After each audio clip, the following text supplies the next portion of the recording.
Hello collective and welcome to my channel, Earth Angel Ashara.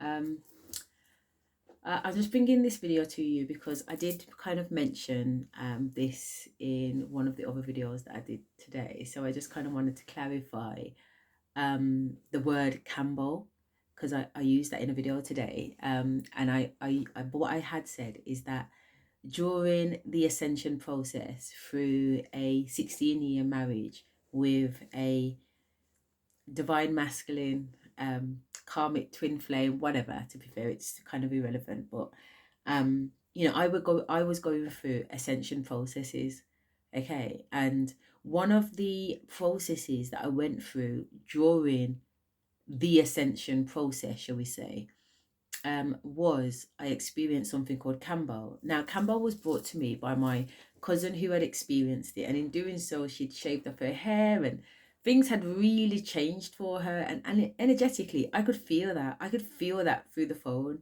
that whatever this girl had done, it had been significant. So, of course, energetically, I want in. So I'm like, what is it? What have you done? And she's like, I did KAMBO, Asha, KAMBO. And I'm like, what is KAMBO? And she started to explain KAMBO and said, actually, in fact, do you know what it was? She had said it on the phone and I was like, yeah, okay. And she was like, no, it saved my life, blah, blah, blah. I was, full disclosure, she was saying that she felt a little bit suicidal. There was lots going on for her. It was a complete, we go through these, we're going through this ascension, and on the way we experience significant trauma, don't we? And she was going through it.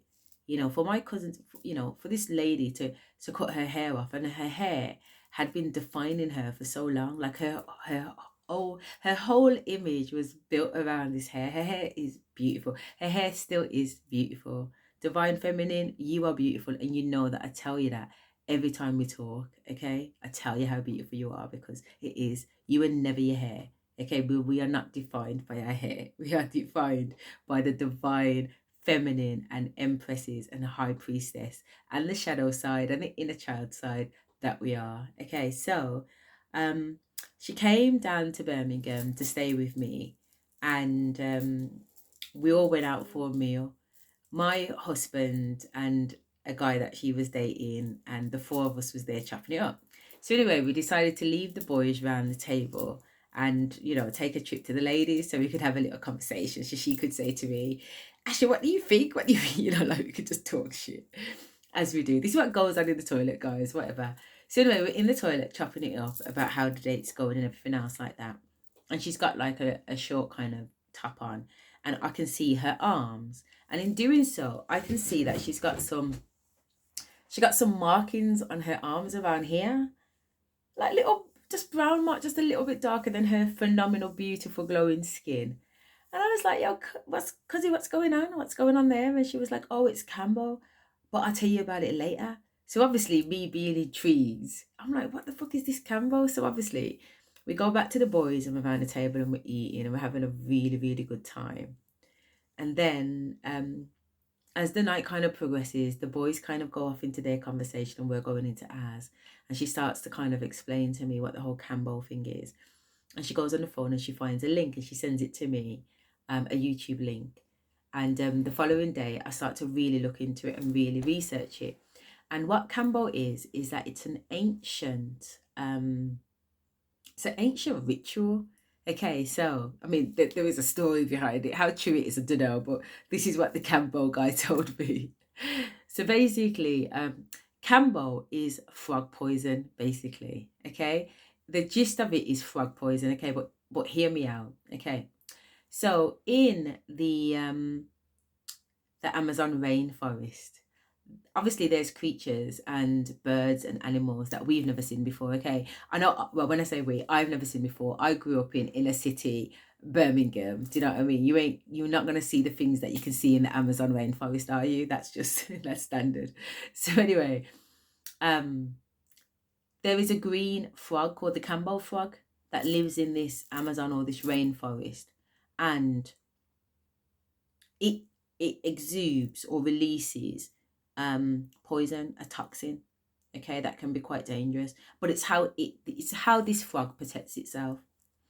So anyway, the story is that in this village, There was like a high priest man or whatever, but loads of the people in the village were getting sick or something or the other like that. So he goes to bed and he has this dream, and this dream leads to him having some kind of astral projection, and it leads him into the forest, and into the forest he finds this frog, and then he's told to kind of scrape the back of the frog or wherever it is that they get the poison from, scrape it and bring it back. And he brought it back, and he started to give it to the village people, and in doing so these village people got better. And it was known that this frog poison has medicinal or spiritual benefits. Okay, so when you I'm going to explain to you how it works, but basically by taking this medicine, or by taking this poison, however you see it, and one man's poison is another man's medicine type of thing, um you release the blockages within, and that's the game, isn't it? It's to release trauma, it's to release blockages. So I was like, I'm in. So she was like, Save, come up to London, come up to London. So I got in my car and I drove to London. I was in a really bad place. Okay, let me just put this into perspective. Okay, um I was in the personality of Asher at the time. So Asher is my Empress energy. So she's a boss lady. So she's the head teacher of a predominantly black massive school in Birmingham. Actually, at the time I was the principal. So I had all of those pressures going on. There was things happening in my marriage that was also going on, as well as just life in general. So I was feeling pretty low. I'm not gonna lie. I was moving and I was going, and every day one step was in front of the other. I had my lipstick on, my hair was done, and I looked on point.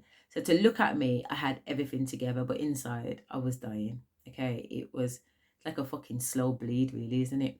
So anyway, I'm in a dark place. So I've gone to KAMBO, and the run up to KAMBO, I'm saying to myself, this is it. I'm releasing everything. Okay, if KAMBO provides a spiritual cleanse, I'm going there with the intention to cleanse. Just cleanse me. Most High, just cleanse me. Because I realized that I'm carrying around a fucking, I used to call it a fanny pack, but to be honest, it's not. It's like a fucking rucksack. A rucksack of bullshit. Just getting in the fucking way all the time, because if you don't deal with it, you just keep piling it on top of each other. So I had a lot in my bag, putting it mildly. So I've gone to London and I've met up with my cousin, and I've gone up there from the night before. But I've arranged to go with my cousin to London, okay? And I've told my husband that I'm going to London, okay? This guy has then gone and arranged a family trip to London. And I'm like, what? And he's like, well, what's wrong with everybody coming? So I'm like, well, there wasn't anything wrong with anyone coming, but why are you making a trip something that I'm finally trying to do for myself? Why are you making it about everyone else when I'm just trying to have an experience? So we're having an argument about this, aren't we? In the cinemas, while the kids are down the bottom. So anyway, no, well, it is an argument, even though we're not shouting at each other, but it's an argument. So I'm like, what the hell? So I said, all right then, safe, we'll go to London. So we all went up to London in the car, okay, in the 7-seater, whatever, or I think we hired something a little bit more seats. So the whole family went to London, okay, and stayed in a 1-bedroom flat, which is Sister Gaz. So anyway, we're all up there in this fucking flat. And then I'm like, right, I'm getting ready to go now. So he's like, go, where you going? Where you going? I say, what do you mean, where am I going? What have I come to London for? Have I not come to London to meet up with my cousin to get some stuff done? You know what I mean? Oh, but we're here with the family now. We're here with the family. These are the bullshits, okay? This is a real example of when I say that my Rosa just gave away her power. It was always about him. It was always about him. And then it was about the kids. So it was him, kids. And then somewhere down the line, it was me. Okay, way down the line, to be fair. Because remember, 7 picked me up. You know what I'm saying? So if it's him, and then 7 kids, and all 7 kids have got their own fucking needs, you know where I am, innit? I'm down a long list. So anyway, I'm being triggered because this was my Empress side trying to do something for my divine feminine and reaching a stumbling block with my masculine. So anyway, I'm like, you know what? I'm not even going to go there, and this ain't going to turn into no big thing. So we've gone up to London, and my cousin's like, listen, she's got a show on that night, so just come in the morning anyway. So I said, all right, then calm. So in the morning, we get ready. We're going, they, I'm getting ready. But, before I leave the house, obviously, I'm going to bathe all of my children. I'm going to iron the clothes. I'm going to iron his clothes. I'm going to make sure breakfast has been cooked if his sister hasn't cooked breakfast. I'm going to make sure that everything is right before I leave. That's how it is, isn't it? That's divine feminine. That's empress energy. You know what I'm saying? Everything is organized. So all the kids are sparkly. I'm sparkly. He's sparkly. So I'm like, right, it's time to go. So he's like, oh yeah, why don't you just jump in the car? Why don't you just jump in the car? We'll all go where? Do you get what I'm trying to say? All go where? So I've made him know, no, that can't happen. So I've said, drop me up the top of the road. Let me get an oyster. Because it's not going to turn into that. Like, I was like I said, I'm traumatized. I'm screaming out for help from the inside. I'm being triggered, but I'm adamant. I'm doing this for myself. I need this. I need this spiritual cleanse. So he drops me up the top of the road. The kids, sister, everybody's in the fucking car. And I jump out and I get the fucking oyster. And then when I come out, it's like he's looking at me, like he's expecting me to jump in the fucking car. And I'm like, I'm not jumping in the car. I'm going about my business. And he's like, blah, blah, back and forth. And I said, I'm going about my business, bye. And I wave bye to the kids. And he's like, oh, kids, say bye to mummy. Mummy's leaving us. You know, that bullshit shit, the blackmail, the guilt tripping and all the rest of it. So anyway, again, keep marching forward, Asha, as much as it's ripping you apart. So I get to the tube station or the underground, and my cousin tells me where I need to go, and I make my way through London over to where she is. And then she sends an Uber when I get to the other side to pick me up, and the Uber brings me to where she is. So I'm in the house. I'm so happy to see her. When me and her get together, our inner child comes out. My husband hated when we got together. My daughter hates when we get together because she's like, Mum, you just turning a fool, man. You know what I mean? But I do. My inner child, Astray, loves her inner child. You know what I mean? So we do shit that we shouldn't do when we're together, okay? And nothing bad. Just some funny shit. Like, I don't know. One time, me, her, and another girl, I can't name her name because she's famous, okay? She's well known. But you know who you be. What you saying, B?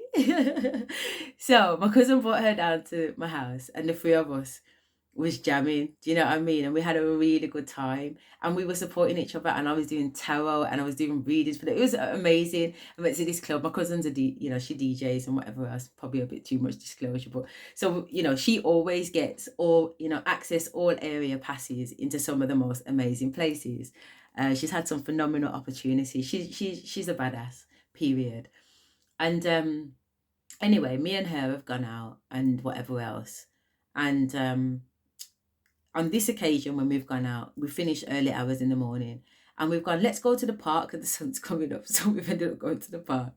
Obviously, we're drunk or whatever, so we've fallen asleep in the car. Okay, so now when we've woke up, we're in our nighttime raving clothes, People are walking their dogs around us. Everyone's in the park because it's a big time. It's a big Sunday morning, and sun and shine. So then the park's ram. So and there's us dribble, wiping off mouth and everything, So I'm like, what the fuck? Look at my phone, 100 missed calls, my husband's blowing up the phone. Where are you? Where are you? Like I said, the minute my cousin comes down and he feels my energy slipping away, where are you? Where are you? Blah, blah, blah. I'm the bad person. I'm the bad mom. I've gone out for a few hours and not come back. So, I'm terrible. Reverse psychology, innit? The narcissism. You're feeling it.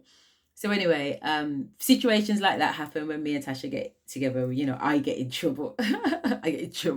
Get told off by my husband. So anyway, I've gone up. We're in London now. Just got to Tasha's. We're jumping around. You can't eat. You have to fast. So she's got lots of bottle of water, and we're just drinking down the water. And we're chatting until it's nighttime, and we've gone to bed. And then we've got up in the morning. We've jumped in the car. We've put on outfits. We've put on onesies. We're so comfortable. We've bought blankets. She's got the whole setup because she's already been, so she knows what's going on. So when we get there now, I'm thinking it's 1 or 2 people. There is a room of fucking people. There's like 27 people in there. and everybody's rolled out their yoga mat, set up their water, set up their little station, pillow, everything else like that. You know what I mean? And music's playing in the room, and all the KAMBO people have got their KAMBO t-shirts on, and they know what they're doing, and they're mixing up stuff, and incense is burning, and the meditation vibes nice, you know. It's so nice. It's like, yeah, man, this is what my body needs. This is what my soul needs. This is what my divine feminine needs. So anyway, they start to talk you through the story that I've just explained about these Amazon or Native American people, whichever, or whatever, and blah, blah, blah. And then they're like, first of all, do you want this? Do you want to try this smoke herb thing? So it's like a little bamboo pipe, okay? They put some stuff in it, but they blow it up your nose, okay? They blow it up your fucking nose. And you're not, you're expecting it, because obviously they've had to align it with your nostril to get it in there, but you're not expecting what's to come, okay? So when it gets blown, and we ain't even started on the KAMBO yet, okay? Work with me. Okay, all on the virgin. So they breathe this smoke up your nose, and when it goes up your nose, it fucks your shit up. Eye of water, nose of water, mouth of water, and then you've got to go on the other side and do the other nostril. So obviously by this time you're in so much pain, but because everybody's watching, gangster innit, fuck this shit, I'm not being the one to bitch out. So the other nose gets done, and you're like, you know, your eyes are watering, you're trying to comprehend, because remember all that shit's connected, any ears, nose, throat, whatever. So you can feel the dust. It's like, imagine ganja flakes getting flown up your nose. So I can feel the ganja flakes at the back of my throat. And as I'm blowing my nose, you can see all that shit coming out. So it actually does physically go in you, but it opens up this bit of your head, okay? So as much as it brings pain, trust me, it puts you in a state. So I'm ready. So they start to get the KAMBO ready now, which is the frog poison. And how to do that, they put a little bit of frog poison on like a little wooden slate, okay? And they tell you to spit on the slate. So you dribble on the slate thinking, what the fuck am I doing? And the reason why they do that is because they say when you mix the poison with your DNA, your body receives it quicker, because there's something familiar inside of it. It recognizes the antibodies, it recognizes the fucking germs, basically, innit? So I've spat on it, he's mixed it around, okay, he's got it ready. Before he can do it, they have to burn your skin. Everyone's like, burn your skin. No, sir, me no you know that. Nobody know burn me. Okay, calm down. I'm not talking with fire. They just literally like take an incense and burn it. You know, the stick incense, so they burn it. So you know at the bottom of the incense when it's red, because it's hot. So they take that and they dab it on you, okay? So it looks like this. I'm not even wearing the right top for this show, but you should be able to see it. So can you see that? I wonder if you can. You can see 1, 2, 3, 4, 5. So they make 5 little burns on your arms. And then he starts to rub the poison in them. So he puts like a little bullet dot of poison on it for you. I hope you can see that. Oh, that's better. So it puts poison on each of the dots, and then the poison starts to go into your body. So full disclosure, I've done this twice now because it does work. Okay, so obviously I've got dots on that side, and then I've obviously got, where are they? There they are. I've got dots on this side. Can you see my shapes different? You can choose all different shapes. You know, they give you options. You could have a band, you could turn it into a butterfly, whatever. So you can see mine's like a diamond with an extra dot. So again, like I said, I've done it twice. The second time I actually took my 2 older boys with me, and we had the experience together. How amazing is that? So anyhow, they put these dots on my arm, and all you feel is your head starting to feel full. Physically though, not mentally. So you know when if you suffer with sinuses, you'll understand that pressure that you feel in your face. You start to feel that in your face. You start to feel the pressure. And the pressure is real. It's not in your head. It's actually happening to you. Your head is swelling. Some people's head swell and then fear a frog, because the frog poison turns them into a frog. And if you think I'm lying, I'm going to put a link in this this description so you can watch it for yourself. And there are hundreds of KAMBO videos online anyway, so you'll see people. Not everybody changes into a frog. So my cousin didn't change into a frog the first time, but when we went and it was her second time, she definitely turned in a frog. She looked She look fuck. Do I look alright? Cause yeah, man, you look good, man. You look fine. You're fine. Sorry, you look good. Because at the end of the day, you just want the person to enjoy the experience. Who cares what you look like? Everybody in the room looks messed up. Everyone's going through their own experience because what the actual frog poison does, it causes you to purge. Okay, and what do I mean by purge? It causes you to vomit. You vomit. Okay, remember, you haven't eaten anything.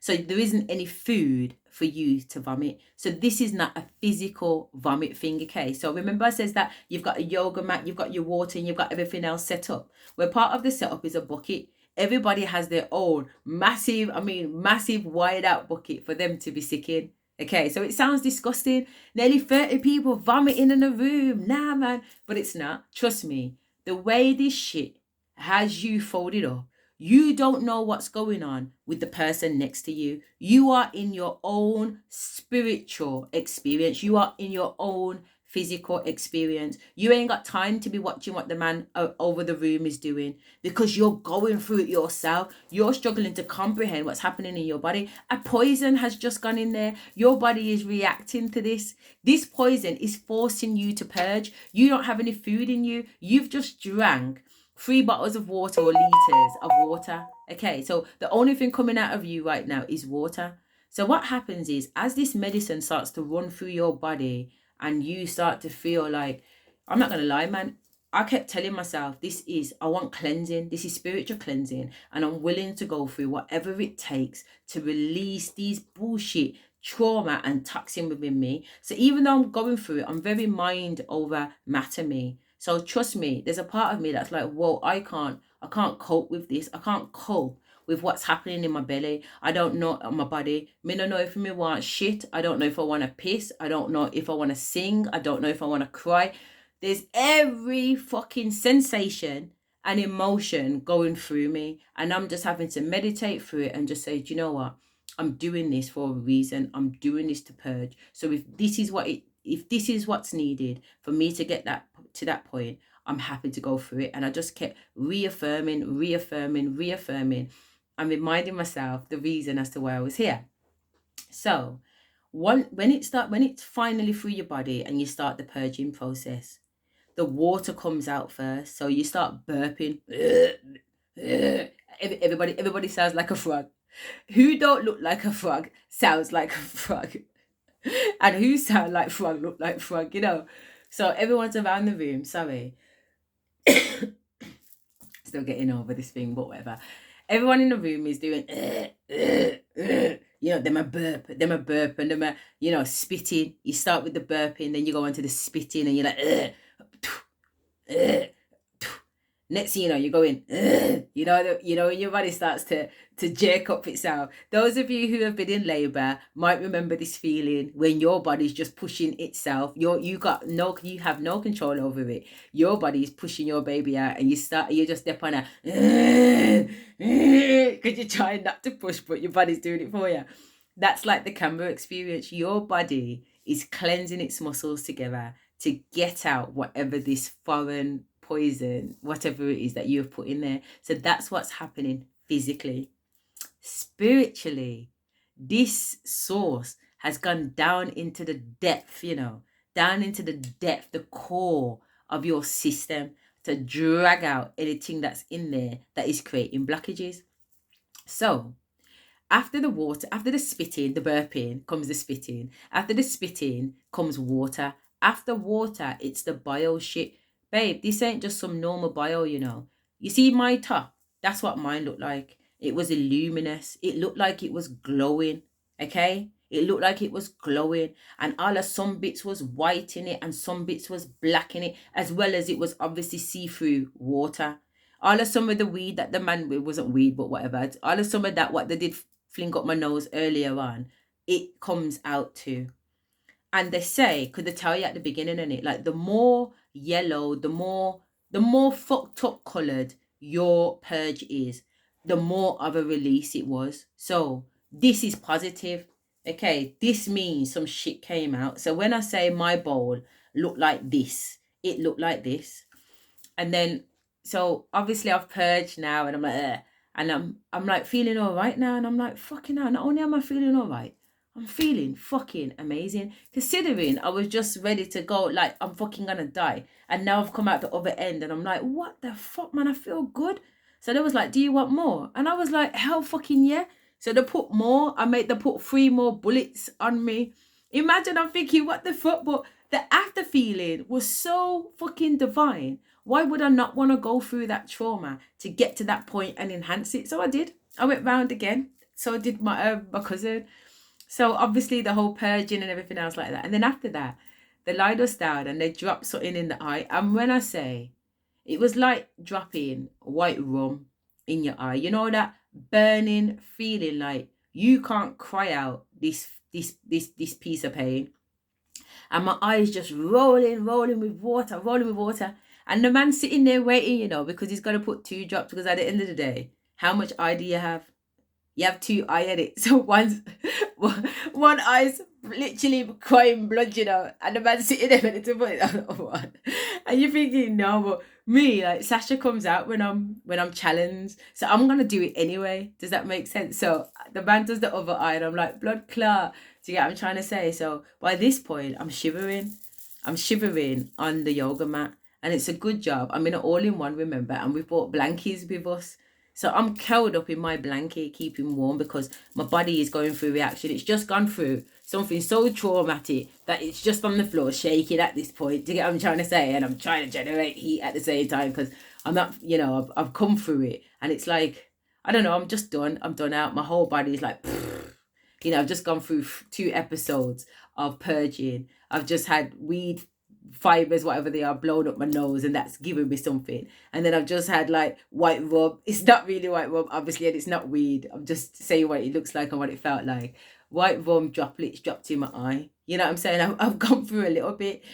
So they're still playing music and they're talking to you, and like I don't know if they're called shamans, but they're the people that do the kambo.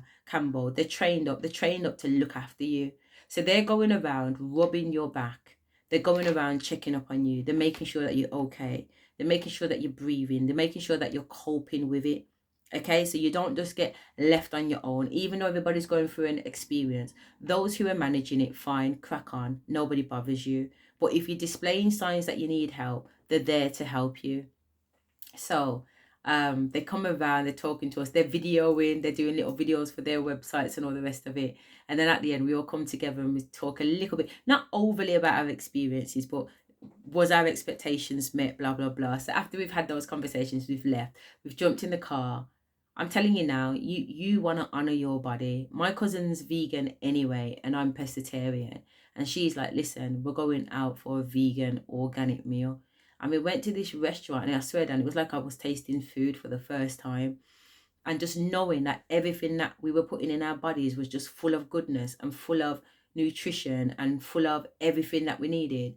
It almost like was extending this spiritual experience that we just experienced from the KAMBO. Okay, so I remember we'd been fasting from the day before. You're not allowed to eat, you can only have water.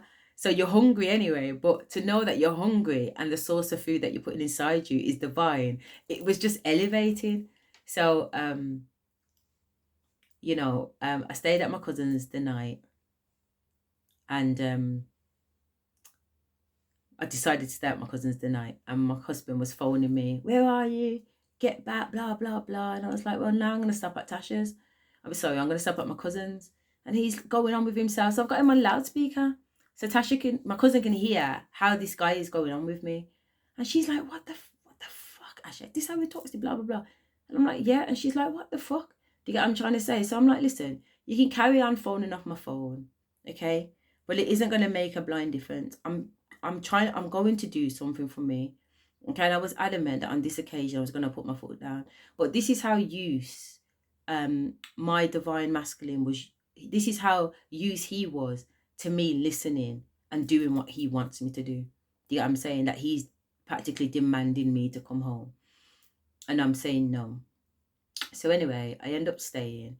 And I say, my cousin's egging me on. You know what I'm saying? You're gonna stand for that. You're gonna, as as your people do, any. You know what I'm saying? And you're in there too. Nah, man, forget it.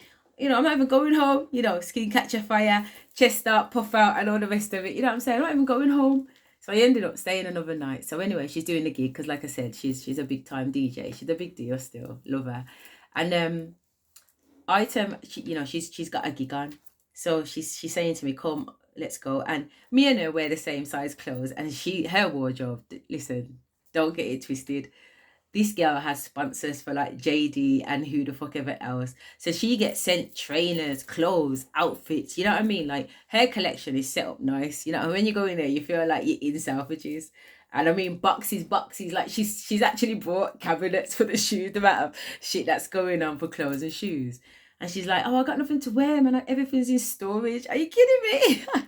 She's got storage.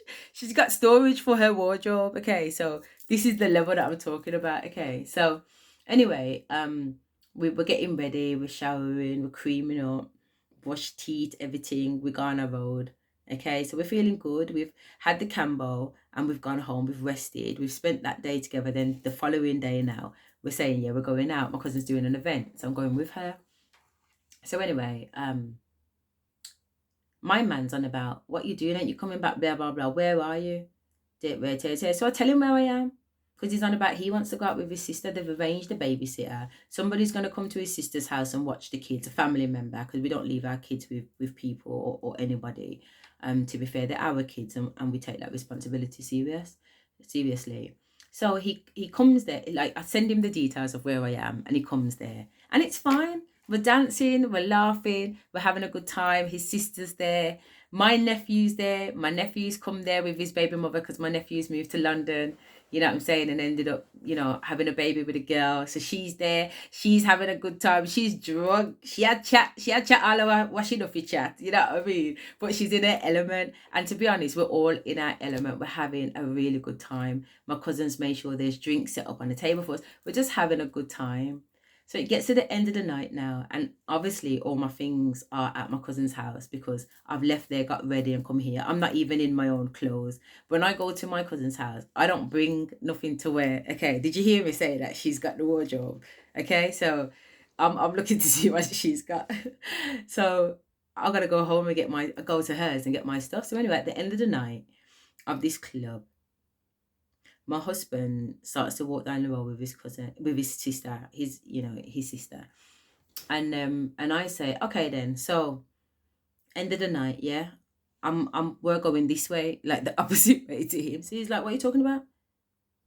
Remember, he was phoning off my phone from in the club, that's what I should have said to you. So actually when we left out, he wasn't coming. He didn't know where he was. He was in the club with him ringing off my phone. Where are you? I'm coming. And to be honest, half of me didn't believe that it was coming because, London, innit? That chip, things are far in London. Things are far.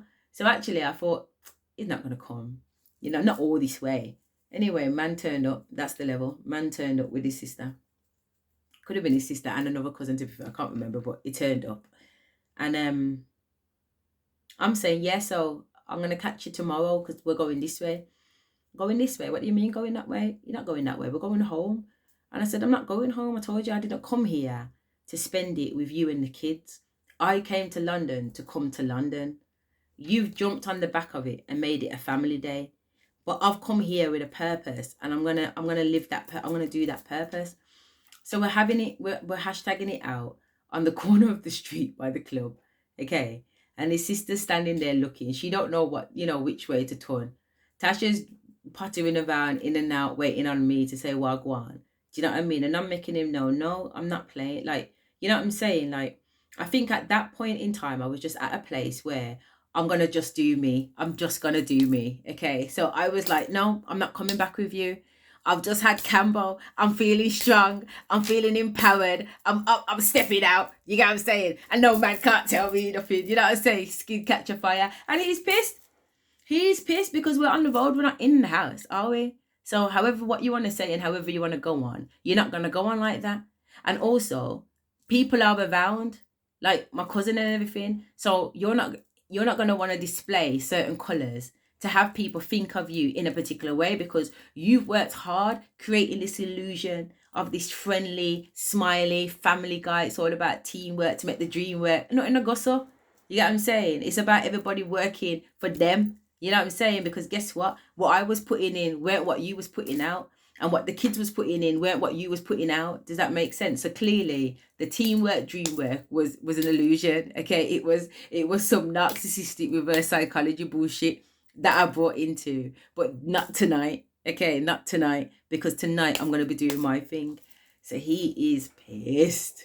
He's pissed to the point where I'm scared, like inside I'm scared, but I'm just like, nah man, Asha, bashment gal. That's another thing, when I was little. If there was something to do and I was scared to do it, then I had a little code in it, and I used to have to say bashment gal. And what she say bashment gal, I used to have to do it. And those who know me well know that's the truth, okay? So I'm like, nah man, bashment gal, Asha. So I had to just commit to it and go back to my cousins. And then the next day, like obviously we're all traveling back to Birmingham. So I've caught certain trains back, and then I've met him somewhere, and he's picked me up, and we've got in the car, and obviously things are awkward and all the rest of it. You know what I'm saying? And whatever's come to be has come to be. But the point is that actually it was the KAMBO, the start of that journey, doing the KAMBO, that started to really um, move me in a direction where I started to take back my power.